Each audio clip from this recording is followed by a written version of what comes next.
السلام علیکم، بولنے سے خوش آمدید. میں ہوں شرجیل ارشاد اور میں ہوں انوشا سلیم. ہیڈ لائنز آپ نے جانی. بلیٹن کا باقاعدہ آغاز کرتے ہوئے سب سے پہلے آپ کو بتائیں کہ 75 سال پہلے شروع ہونے والا سفر آج آل ویدر اسٹریٹجک کوآپریٹو پارٹنرشپ میں بدل چکا ہے.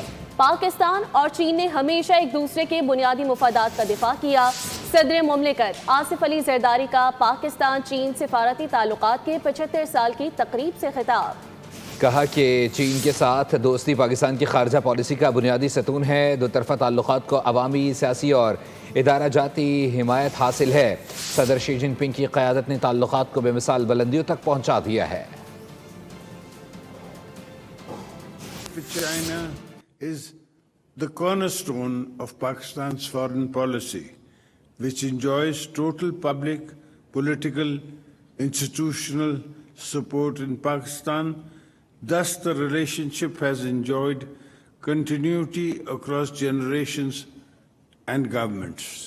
President Xi's visionary leaderships and steadfast commitments have played a role in elevating Pakistan-China relations to greater heights.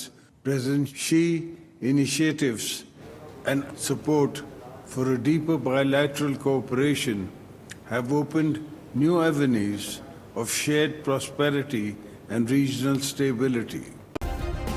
Subscribe کریں اور بیل دبائیں تاکہ کوئی خبر رہ نہ جائے.